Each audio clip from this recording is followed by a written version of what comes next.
அனைவருக்கும் வணக்கம். என்னுடைய பெயர் கணேஷ். எனக்கு தற்போது 47 வயசு ஆகுது.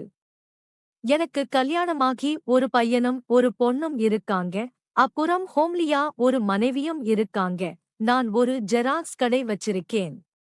கடையில நான் மட்டும் வேலை செய்றேன். என் மனைவி எப்பவாச்சு வந்து கொஞ்ச நேரம் எனக்கு உதவி பண்ணுவாங்க. கடை கொஞ்சம் கொஞ்சமாக டெவலப் ஆகஸ்டு எனக்கு உதவிக்கு ஒரு ஆள் தேவைப்பட்டது. என் மனைவி எனக்கு கொஞ்சம் உதவி பண்ணாங்க. ஆனா அவங்களுக்கு வீட்டு வேலை பார்க்கவே டைம் சரியா இருந்துச்சு. நான் சரின்னு வேலைக்கு ஒரு ஆள் வச்சுக்கலாம்னு நினைச்சுட்டு இருந்தேன். தெரிஞ்சவங்க கிட்ட எல்லாம் சொல்லியும் இருந்தேன். வேலைக்கு ஆள் தேவைப்படுதுன்னு. என்னோட ஃப்ரெண்ட் கிட்டயும் அதே மாதிரி சொல்லி இருந்தேன். அவன் என் நெருங்கிய நண்பன்தான். கல்யாணத்துக்கு அப்புறமா எனக்கு இருக்கிற நெருங்கிய நண்பர்கள அவனும் ஒருத்தன். நாங்க சண்டையானா ஒன்னா சரக்கடிப்போம். அவன் கூலி வேலை செஞ்சிட்டு வரான். நான் சண்டே மட்டும்தான் அவன் கூட சரக்கடிப்பேன். ஆனா அவனும் டெய்லி சரக்கடிப்பான். அவன் என்கிட்ட அவன் ஃபேமிலி பத்தியும் சொல்லுவான். அவன் கஷ்டம் எல்லாம் சொல்லுவான். கஷ்டத்தை எல்லாம் சொல்லி என்கிட்ட புலம்புவான். நானும் அவன்கிட்ட வேலை இப்பெல்லாம் அதிகமாயிருக்கு. ஹெல்ப்புக்கு ஆளும் வேணும்னு சொல்லி இருந்தேன். வேலைக்கு ஏதாச்சும் ஆள் கிடைச்சா சொல்லுன்னு அவன்கிட்ட சொல்லி இருந்தேன். அவனும் சரின்னு சொன்னான். கொஞ்ச நேரம் பேசிக்கிட்டு இருக்கும்போது அவன் என்கிட்ட அவனோட பொண்ணை பத்தி சொன்னான். அவன் பொண்ணும் இப்பதான் 12வது எக்ஸாம் எழுதி இருக்கா. ஆனா அதுல ஃபெயில் ஆயிட்டா. வீட்ல சும்மாதான் இருக்கா. வேலைக்கு ஆள் கிடைக்கிற வரைக்கும் இனி வேலைக்கு வச்சுக்க சொன்னான் அவனுடைய பொண்ணே. நான் வேணாம்பா படிக்கிற பொண்ணுன்னு சொன்னேன். அவனும் பொண்ணுக்கு படிப்பு வரலன்னு சொன்னான். படிப்பு வரல. அதனால நான் டெய்லரிங் கிளாஸுக்கு சேர்த்து விடலாம்னு நினைச்சேன். நீயும் இப்போ வேலைக்கு ஆள் இல்லாம கஷ்டப்படற. அதனால கொஞ்ச நாளைக்கு நீ அவளை வேலைக்கு வச்சுக்கோ. அவளுக்கும் செலவுக்கு கொஞ்சம் காசும் கிடைக்கும். வெளியுலகமும் தெரிஞ்சுக்கட்டும்னு சொன்னான். நானும் கொஞ்ச நேரம் யோசிச்சுட்டு சரின்னு சொன்னேன். அவன் பொண்ணு நேம் வந்து ரோஜா. அவ பொண்ணு என்கிட்ட அவ்வளவா பேச மாட்டா. கூச்ச சாபம் அதிகம். நான் அவகிட்ட ரோஜாக்கு இந்த வேலை செட் ஆகுமான்னு தெரியலன்னு சொன்னேன். அவனும் சொல்லிக் கொடுத்தா சீக்கிரமாவே வேலையை கத்துப்பான்னு சொன்னான். சரின்னு நான் ஒரு வழியா ஒத்துக்கிட்டேன். மறுநாள் மதியத்துக்கு மேல எனக்கு என் ஃப்ரெண்ட் கால் பண்ணி ரோஜா வேலைக்கு வரான்னு சொன்னான். நானும் சரின்னு சொல்லிட்டேன். கொஞ்ச நேரம் கழிச்சு ரோஜா வேலைக்கு வந்தா. சுடிதார் போட்டுக்கிட்டு வந்திருந்தா. ஸ்கூல் டிரஸ்ல பார்க்கும்போது சின்ன பொண்ணு போல இருப்பா. ஆனா இந்த கலர் டிரஸ்ல பெரிய பொண்ணு போல இருந்தா. நான் அவள உள்ள கூப்பிட்டுட்டு உட்கார சொல்லிட்டு ஏதாச்சும் சாப்பிடுறியாமான்னு கேட்டேன். இல்ல வேணாம் அங்கேன்னு சொன்னா. நானும் அவளுக்கு கொஞ்சமாக வேலை என்னன்னு சொல்லியும் கொடுத்தேன். அவளும் விருப்பமே இல்லாதது போல வேலையே செஞ்சுக்கிட்டு இருந்தா. நான் அவகிட்ட எக்ஸாம் ஃபெயில் ஆனதுமே அட்டெம்ட் எழுதலையான்னு நான் கேட்டேன். இல்லைன்னு சொன்னா நான் அவளுக்கு கொஞ்சம் அட்வைஸும் பண்ணி எக்ஸாம் எழுதவும் சொன்னேன். அவளும் சரின்னு தலைய ஆட்டினா. நான் வேலை செய்றதை எல்லாம் பார்த்து கொஞ்சம் வேலையும் அவ கத்துக்கிட்டா. அன்னைக்கு ஒரு நாள் எப்படியோ போச்சு. அவளும் கொஞ்சம் வேலையை கத்துக்கிட்டு எனக்கு ஹெல்ப் பண்ணுது. எனக்கு கொஞ்சம் ஃப்ரீயாவும் இருந்துச்சு. மறுநாள் அவ வேலைக்கு லேட்டாதான் வந்தா. நானும் ஒன்னும் சொல்லல. இப்படியே கொஞ்ச நாளும் போச்சு. ஒரு நாள் அவ வேலைக்கு ஒரு டிரஸ் போட்டுக்கிட்டு வந்தா. Low neck churidar. ஷால் எதுவுமே போடாம வந்தா. என் முன்னாடி குனிஞ்சு ஒர்க் பண்ணிக்கிட்டே இருந்தா. நான் எவ்வளவோ முயற்சியும் பண்ணேன் பார்க்க கூடாதுன்னு. ஆனா சில டைம் என்னையே அறியாம நானும் பார்த்துட்டேன். நண்பனோட பொண்ணாச்சு எனக்கும் பொண்ணு போலதானே தப்பான எண்ணத்துல பார்க்க கூடாதுன்னு நான் கண்ட்ரோல் பண்ணிக்கிட்டே இருந்தேன். ஆனா அவ என் முன்னாடி வந்து குனிஞ்சு குனிஞ்சு வேலை செஞ்சதால நான் ஏதோ ஒரு ஆசையில அவ குனியும் போது எட்டி பார்த்தேன். அந்த நாள்ல இருந்துதான் நான் அவளை ஒரு பொண்ணா பார்க்காம ஒரு பொம்பளையா பார்க்க ஆரம்பிச்சேன்.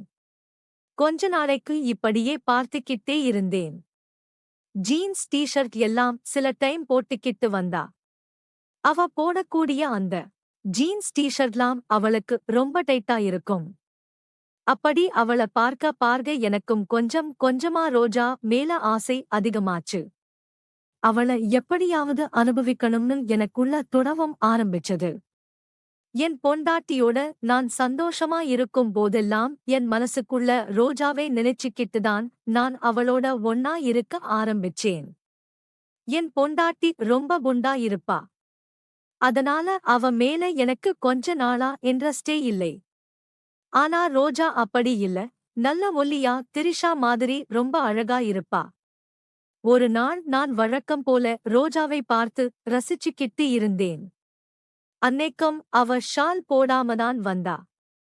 அப்ப நான் பார்க்கிறத அவ பார்த்துட்டா. எனக்கு அதிர்ச்சியாக இருந்துச்சு. அதன் பிறகு என்ன சொல்லுவாளோ எது சொல்லுவாளோன்னு எனக்கு பக்குன்னு இருந்துச்சு.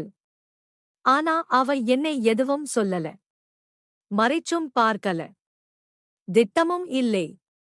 ஆனா மறுநாள்ல இருந்து அவ ஷால் போட்டுட்டு வர ஆரம்பிச்சா. எனக்கு ரொம்ப அசிங்கமா போயிடுச்சு. அதன் பிறகு அவ நார்மலான டிரஸ் போட்டு வந்தாலும் கூட எனக்கு அவ மேல ஆசை அதிகமாயிட்டேதான் இருந்துச்சு. அவளை எப்படியாச்சும் அடைஞ்சே தீரணும் அப்படின்னு ஆசைப்பட்டேன். ஆனா நண்பனோட பொண்ணாச்சு அவன்கிட்ட சொல்லிட்டா என்ன பண்றதுன்னு நானும் பயந்தேன். யோசிச்சேன். நண்பனுக்கு தெரிஞ்சாதான பிரச்சனை, தெரியலனா பிரச்சனை இல்லை அப்படின்னு நினைச்சுக்கிட்டு அவளுக்கு ஆசை காட்டி எப்படியாவது என்னுடைய வலையில வீழ்த்தி அவளை அனுபவிக்கணும் அப்படின்னு நினைச்சேன். சில டைம் நான் அவளை ஆக்சிடெண்டா வேலை பார்க்கிற மாதிரியே இடிச்சுக்கிட்டும் தடவிக்கிட்டும் இருந்தேன். அவகிட்ட பேசும்போதெல்லாம் கொஞ்சம் சிக்ஸியான வார்த்தையை நான் அதுக்கு அப்புறம் யூஸ் பண்ணவும் ஆரம்பிச்சேன். அவகிட்ட ரோஜா உனக்கு பாய்ஃப்ரெண்ட் இருக்காங்களான்னு நான் கேட்டேன். அவளும் சிரிச்சுக்கிட்டே இல்லைன்னு சொன்னா. நான் பரவாயில்ல சொல்லு, நான் உன் அப்பா கிட்ட எல்லாம் சொல்ல மாட்டேன்னு நானும் சிரிச்சுக்கிட்டே சொன்னேன். அவெல்லாம் அதெல்லாம் இல்ல அங்கிருந்து சொன்னா. நான் போய் சொல்லாத, நீ செமையா இருக்க, கண்டிப்பா உனக்கு பாய்ஃப்ரெண்ட் எல்லாம் இருக்கும்னு சொன்னேன். அவளுடைய அழகை இந்த மாதிரி சாக்குல நான் அவளை புகழ்ந்து பேசினேன். அவளோ பிராமிசா இல்ல அங்கிருந்து சொன்னான். நானும் அவகிட்ட சிரிச்சுக்கிட்டே நான் இப்பவும் நம்ப மாட்டேன். நீ ரொம்ப அழகா இருக்க, உன்னுடைய டிரஸ் எல்லாம் உனக்கு ரொம்ப செக்ஸியாவும் இருக்கு, ரொம்ப அழகா இருக்கு. இப்படிப்பட்ட பொண்ணை யாராவது லவ் பண்ணாம இருப்பாங்களா அப்படின்னு சொல்லி நான் அவளை புகழ்ந்து அவளுடைய ஆசையை நான் தூண்டிவிட்டேன். அவளோ நான் ஒன்னும் அழகாலாம் இல்ல அங்கிள். பசங்க என் பின்னாடியே சுத்தி இருக்காங்க, ஆனா நான் ஓகே சொல்லலன்னு வெட்கப்பட்டு சொன்னா. ஏன் ஓகே சொல்லன்னு நானும் கேட்டேன். அப்போ இன்ட்ரெஸ்ட் இல்ல அங்கிள்னு சொன்னா. நானும் சிரிச்சட்டே அப்போ இப்ப இன்ட்ரெஸ்ட் இருக்கான்னு நான் கேட்டேன். அவளும் சிரிச்சட்டே இல்ல அங்கிள்னு சொன்னா. நான் இதான் சான்ஸ்னு, நீ ஜீன்ஸ் பேண்ட் டீ-ஷர்ட் போடும்போதெல்லாம் திரிஷா போல ரொம்ப அழகா இருக்கேன்னு சொன்னேன். போய் சொல்லாதீங்க அங்கிள்னு வெட்கப்பட்டு சிரிச்சா. ஆனா உண்மையாவே ஒல்லியா மானரமா திரிஷா போலதான் நீ இருக்கிறேன்னு நானும் சொன்னேன். எனக்கு அவள சுடிதார் மஸ்திரஸ்ல பார்க்கறத விட ஜீன்ஸ் டீ-ஷர்ட்ல பார்க்கதான் ரொம்ப பிடிச்சிருந்துச்சு. அதனால நான் அவகிட்ட ஏன் நீ இப்ப எல்லாம் ஜீன்ஸ் டீ-ஷர்ட் எல்லாம் போட மாட்டறீங்கன்னு நான் கேட்டேன். அவளோ கூச்சப்பட்டுட்டு என்கிட்ட ஒரே ஒரு ஜீன்ஸ் தான் இருந்துச்சு. அதுவும் இப்ப ரொம்ப டைட் ஆயிடுச்சு. அதனால நான் அதை போடுறதே இல்லை அப்படின்னு சொன்னான். உடனே நான் வேணா உனக்கு டிரஸ் எதுவும் வாங்கி கொடுக்கட்டுமான்னு நான் கேட்டேன். இல்ல இல்ல அங்கிள் அதெல்லாம் வேண்டாம்னு சொல்லிட்டா. நானும் நீ மாடர்ன் கேர்ள் போல இருக்க, மாடர்ன் டிரஸ் எல்லாம் போடு, அப்பதான் உனக்கு அழகா இருக்கும். நான் டிரஸ் வாங்கி தாரேன்னு சொன்னேன். அவ்வளோ வேணாம் அங்கிள், நானே எடுத்துக்கிறேன் அப்படின்னு சொன்னான். நானும் சரின்னு நான் அவள போர்ஸ் பண்ணவும் விரும்பல. மறுநாள் அவ வழக்கம் போல சால் போடாம வந்தா. குனிஞ்சு நிமிர்ந்து என் முன்னாடி வேலை பார்த்துக்கிட்டே இருந்தா. அவளை பார்க்க பார்க்க எனக்குள்ள ஆசை அதிகமாச்சு. ஒரு கட்டத்துல இப்பவே கடையை மூடிட்டு அவளை கடைக்குள்ள வச்சு அவளை அனுபவிச்சலாமா அப்படின்னு சொல்லி எனக்கு தோணுச்சு. ஆனா நான் என்னை கண்ட்ரோல் பண்ணிக்கிட்டு பார்வையாலேயே அவளை நான் ரசிச்சுக்கிட்டு இருந்தேன். மறுநாள் ரோஜா வழக்கம் போல லேட்டாதான் வந்தா. ஆனா அன்னைக்கு அவ ஜீன்ஸ் டீ-ஷர்ட் போட்டுக்கிட்டு வந்தா. நான் அவள பார்த்து சிரிச்சேன். அவகிட்ட பேச்சும் கொடுத்தேன். இந்த டிரஸ்ல நீ செமையா இருக்கன்னு சொன்னேன். அவளும் தேங்க்ஸ்னு சிரிச்சுக்கிட்டே சொன்னா. நான் அவகிட்ட டைட்டா இருக்கும்னு சொன்னா கரெக்டா இருக்குதுன்னு சொன்னேன். அவளோ இல்ல அங்கிள், டைட்டாதான் இருக்குது. கலட்டுறது எனக்கு ரொம்ப கஷ்டமா இருக்கு. உட்கார்ந்து எந்திக்க கூட பயமா இருக்கு. எங்க பட்டுன்னு கிழிஞ்சிருமோன்னு பயமா இருக்கு அப்படின்னு சொன்னா. நானும் அவளோட பேண்ட பார்த்துக்கிட்டே நீ திரும்புன்னு சொன்னேன். அவளும் திரும்புனா. நைசா நான் சிரிச்சுக்கிட்டே செல்லமா உன் திக்கி இவ்வளவு பெருசா இருந்தா உனக்கு கிளியற மாதிரிதான் தோணும் அப்படின்னு சொல்லி செல்லமா நானும் தட்டிவிட்டேன். அவளும் சிரிச்சிட்டே ஒன்னும் சொல்லாம இருந்தா. உடனே நானும் இந்த டிரஸ்ல நீ ரொம்ப செமையா இருக்க. இனிமே இந்த டிரஸ்ஸை நீ போட்டுட்டு வா. அப்பதான் நம்ம கடைக்கு அதிகமா கஸ்டமெல்லாம் வருவாங்க. உன்ன சைட் அடிக்கிறதுக்குனே வருவாங்கன்னு நானும் சிரிச்சுக்கிட்டே சொன்னேன். அவளும் சிரிச்சுக்கிட்டே அமைதியா இருந்தா. நான் இப்படி பேசுறது அவளுக்கு பிடிச்சிருக்கா பிடிக்கலையான்னு எனக்கு தெரியல. நான் இதுக்கு மேல ரிஸ்க் வேணான்னு வேலை பார்க்கவும் சொன்னேன். அன்னைக்கு ஃபுல்லா அவள சைட் அடிச்சுக்கிட்டே அவ பார்க்காதது போல அவள நான் பார்த்து ரசிச்சுக்கிட்டே இருந்தேன். அவ நான் பாக்குறத கொஞ்சம் கண்டுக்காதது போலவும் இருந்தா. என்ன பார்த்து சில டைமும் சிரிக்கவும் செஞ்சா. நான் கடையில ஆளை இல்லாத அப்பல்லாம் அவகிட்ட சின்ன சின்ன ஷில்மிஷங்கள பண்ணிட்டு சிரிச்சுக்கிட்டே அவகிட்ட பேச்சு கொடுத்துட்டே அவளை என் வழிக்கு கொண்டு வரவும் நான் முயற்சி பண்ணிக்கிட்டே இருந்தேன். அவளும் கொஞ்சம் கொஞ்சமாக என் கூட குளோஸ் ஆகி அவளோட கூச்ச சாபம் போற அளவுக்கு என் கூட நல்லவம் பேச ஆரம்பிச்சா. நான் அவகிட்ட நீ சுடிதார் போட்டா ஷால் போடாத. அது உன் அழக மறைக்குதுன்னு சொன்னேன். ஆனா அவளோ அதை தப்பா எடுத்துக்காம சரின்னு சொன்னா. அன்னையில இருந்து அவ கடையில ஷால் போறதையும் இல்ல. நான் அவகிட்ட எப்பவுமே சுடிதாரை போட்டுட்டு வராத. அப்பப்ப வேற மாடர்ன் திரஸ் எல்லாம் போட்டுட்டு வா அப்படின்னு சொன்னேன். அவளோ ஜீன்ஸ் டீ-ஷர்ட் தான சொல்றீங்கன்னு சொன்னா. இல்ல, இன்னும் ஜீன்ஸ் டீ-ஷர்ட் மட்டுமே மாடர்ன் திரஸ் இல்ல, இன்னும் நிறைய இருக்கு. நான் வேணா உனக்கு வாங்கி தரேன் போடுறியா அப்படின்னு கேட்டேன். அவளோ எந்த மாதிரி டிரஸ்னு ஆர்வமா கேட்டா. உடனே நான் என் கையில இருந்த போனை எடுத்து பிரவுசிங்ல போயிட்டு என்னென்ன மாடர் திரஸ்லாம் இருக்குன்னு சொல்லி அவள் கிட்ட காட்டினேன். இதை பாரு, உனக்கு எந்த டிரஸ் பிடிச்சிருக்குன்னு சொல்லு, நான் உனக்கு வாங்கி தரேன்னு சொன்னேன். அவளும் ஆர்வமா எந்த டிரஸ் வாங்கலாம்னு அதை பார்க்கவும் ஆரம்பிச்சா. எனக்கும் இவ எப்படியோ நம்ம வலிக்கு வந்துருவா. கொஞ்சம் நம்ம வலிக்கு வந்துட்டா இன்னும் கொஞ்சம் அந்த டிரஸ் எல்லாம் வாங்கி கொடுத்து கரெக்ட் பண்ணிட்டோம்னா நம்ம வலையில விழுந்துருவா. அதுக்கப்புறம் அவர தினமும் அனுபவிக்கலாம்னு நானும் நினைச்சேன். அவ என்கிட்ட ஒரு டிரஸை காட்டி இந்த டிரஸ் எனக்கு ரொம்ப பிடிச்சிருக்கு, இதை வாங்கி தாங்கன்னு சொன்னா. நானும் சரி ஆர்டர் போடலாம்னு சொல்லிட்டு அந்த டிரஸ்ஸ ஆர்டர் போட்டேன். ஆனா அது வர 2 வாரம் ஆகும்னு காட்டுச்சு. எனக்கும் செம்ம கோவமா இருந்துச்சு. இவ ஆசைப்பட்டு கேட்ட டிரஸ்ஸ உடனே வாங்கி கொடுக்கலாம்னு பார்த்தா இது வரதுக்கு 2 வாரம் ஆகுமா அப்படின்னு சொல்லி எனக்கு ரொம்ப டென்ஷன் ஆச்சு. மறுநாள் அவ வேலைக்கு வரல. ஏன், என்ன ஆச்சு, வேலைக்கு வரலையே அப்படின்னு சொல்லி அவகிட்ட கேட்டேன். அப்பதான் அவ சொன்னா, எங்க அப்பா தினமும் இப்ப எல்லாம் குடிச்சிட்டு வர ஆரம்பிச்சறாரு. அம்மாவுக்கும் அப்பாவுக்கும் சரியான சண்டே. அதனால அம்மா கோச்சிக்கிட்டு என்னையும் என்னுடைய தங்கச்சியை கூட்டிட்டு அவங்க வீட்டுக்கு போயிட்டாங்க. என்னையும் கூப்பிட்டாங்க. நான் வரல, நான் அப்பாவோடவே இருக்கிறேன்னு சொல்லிட்டேன் அப்படின்னு சொன்னான். அப்ப நீயும் அப்பா மட்டும்தான் வீட்ல இருக்கீங்களான்னு கேட்டேன். ஆமா, நானும் அப்பா மட்டும்தான் வீட்ல இருக்கோம் அப்படின்னு சொன்னாங்க. இத நான் எனக்கு ஒரு சாதகமாக அமைந்து கொள்ள நானும் விரும்புனேன். காரணம், என் நண்பன் எப்பவுமே இப்போ குடிக்க குடிக்க அடிமையாயிட்டான். அவ தினமும் குடிச்சு குடிச்சிட்டு அவனுடைய மனைவியோட தொல்லை பண்ணதாலதான் அவனை விட்டுட்டே போயிட்டா.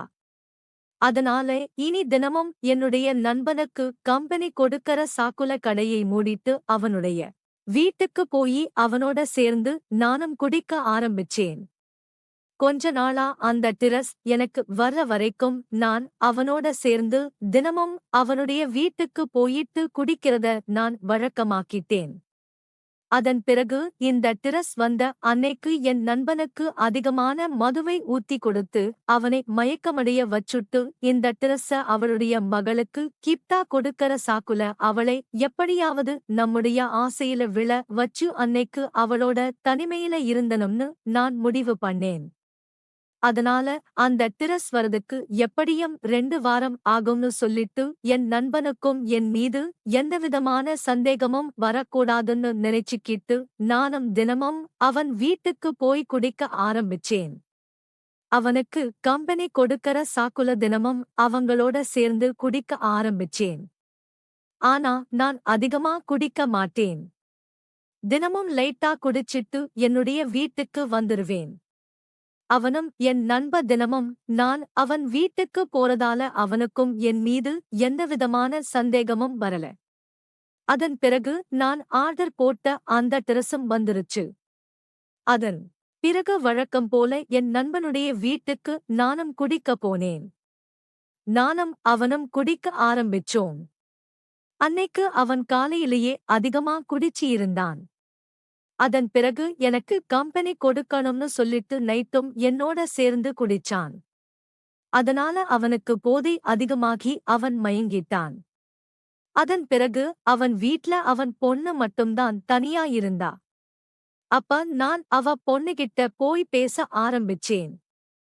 நான் இப்ப உனக்கு ஒரு பெரிய சர்ப்ரைஸ் ஒன்னு வாங்கிட்டு இருந்திருக்கேன். நீ ஆசைப்பட்ட ஒன்னு நான் வாங்கிட்டு வந்திருக்கேன் அப்படின்னு சொல்லி அந்த டிரஸ்ஸ அவகிட்ட கொடுத்தேன். அவ அந்த டிரஸ்ஸை பார்த்ததுமே ரொம்ப சந்தோஷப்பட்டா. எனக்கு நீங்க வாங்கி தருவீங்கன்னு நான் எதிர்பார்க்கவே இல்லை, நீங்க சொன்ன மாதிரியே வாங்கி தந்துட்டீங்களேன்னு ரொம்ப சந்தோஷப்பட்டா.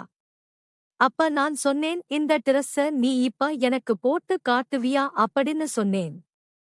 அவளும் கண்டிப்பா போட்டு காட்டுறேன்னு சொன்னா. அது பிறகு நான் வாங்கி கொடுத்த டிரஸ்ஸ அவ போட்டுக்கிட்டு வந்தா. அவ ஜீன்ஸ் பேண்ட் சுடிதாரை விட இந்த டிரஸ்ல அவ ரொம்ப கவர்ச்சியாகவும் அழகாவும் இருந்தா.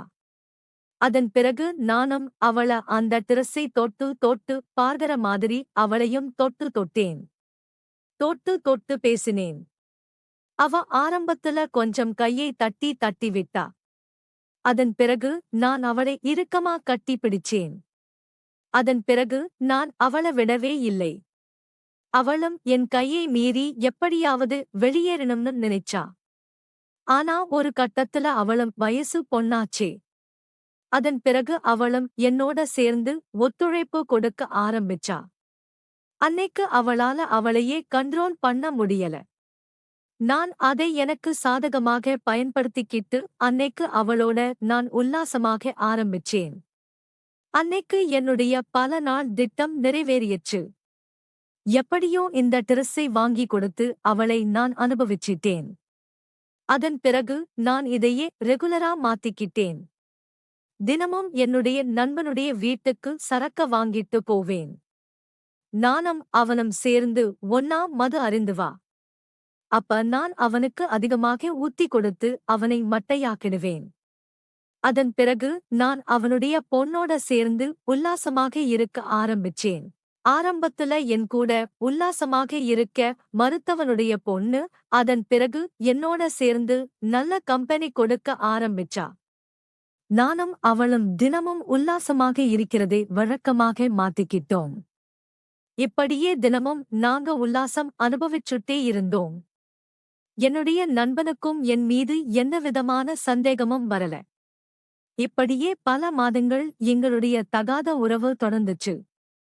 அதன் பிறகு வழக்கம் போல ஒரு நாள் என் நண்பனுக்கு நான் சரக்கு வாங்கி கொடுத்து ஊத்தி கொடுத்துட்டு அவளுடைய மகளோட நான் உல்லாசமாக இருந்துட்டு இருந்தேன்.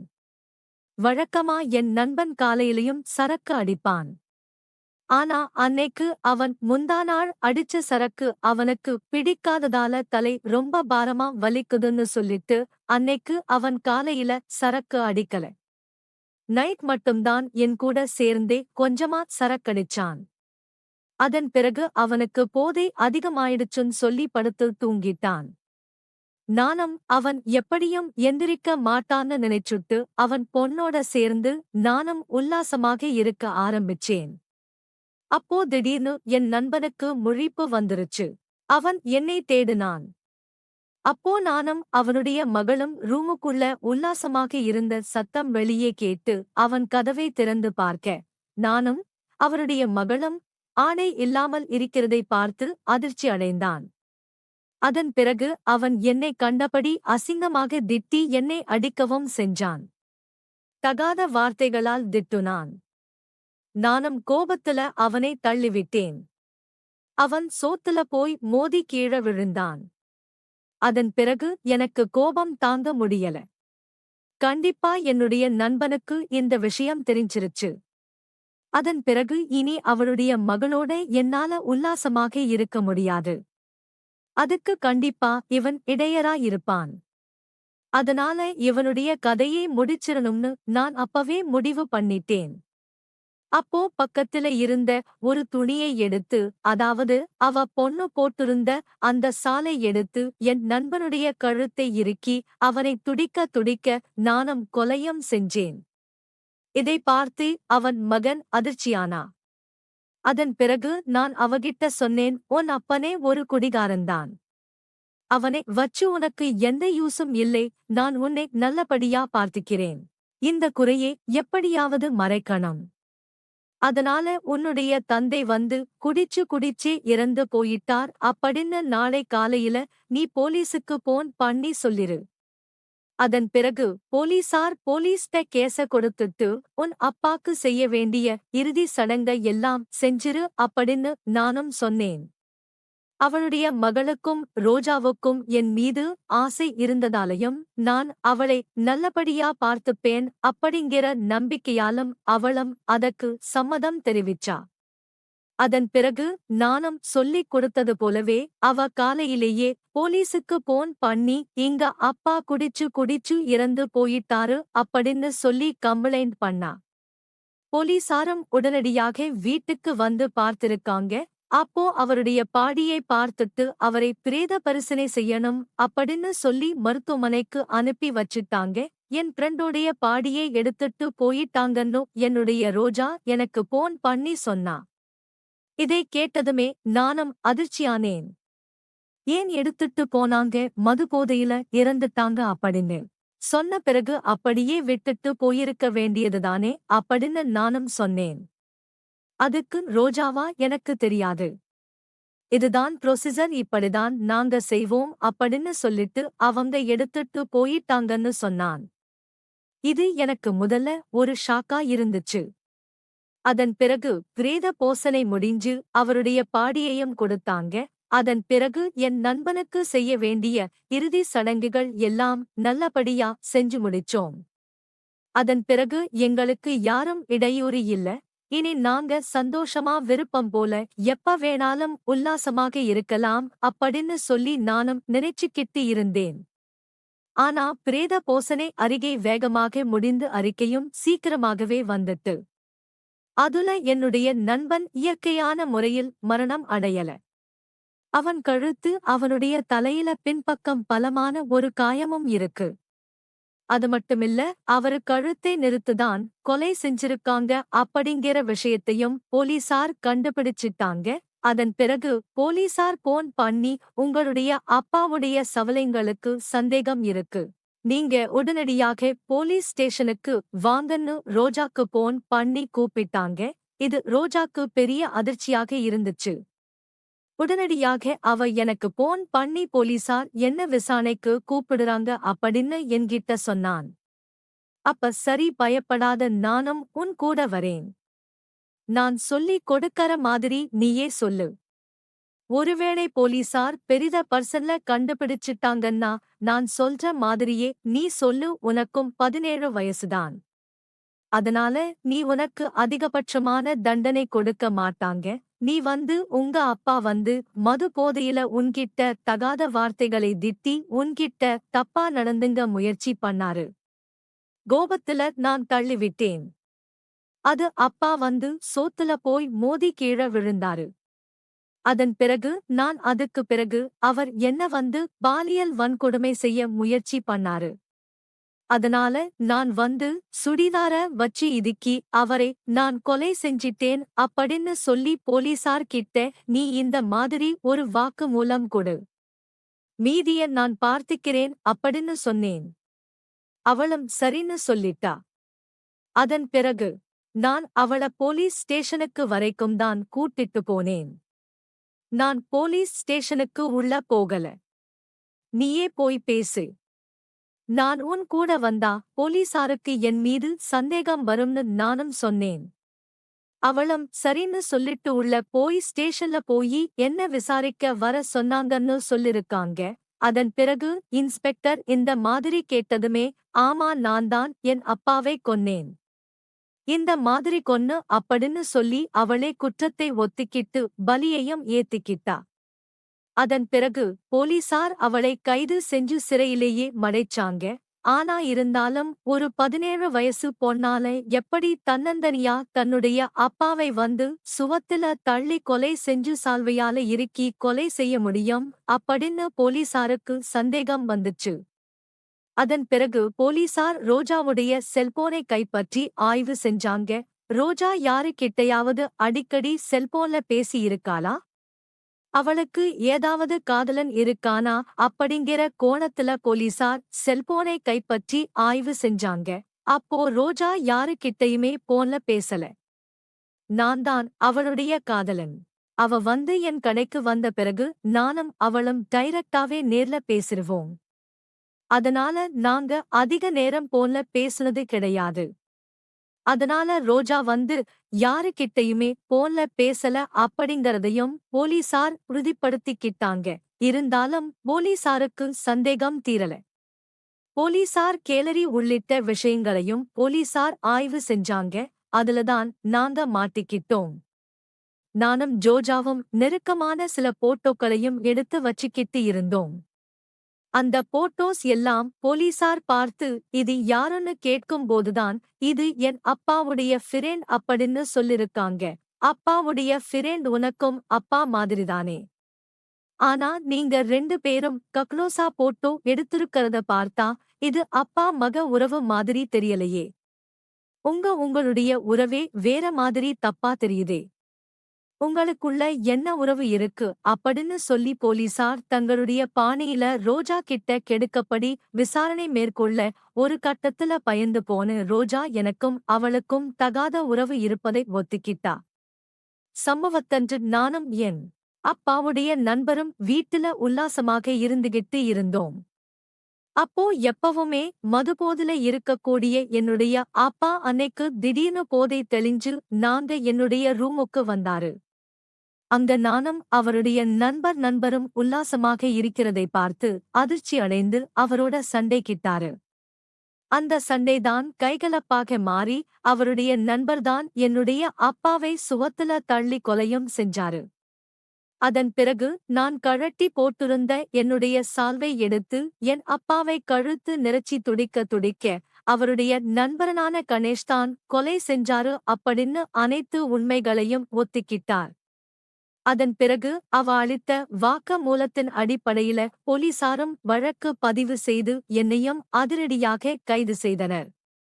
தந்தையோட நண்பரின் நண்பரோட ஒரு பெண் தகாத உறவில் இருந்து அதற்கு இடையராக இருந்த தந்தையவே கொலை செஞ்சிட்டாளே அப்படின்னு சொல்லி இந்த சம்பவமானது எங்கள் பகுதியில பெரும் பரபரப்பையும் அதிர்ச்சியையும் ஏற்படுத்தியது.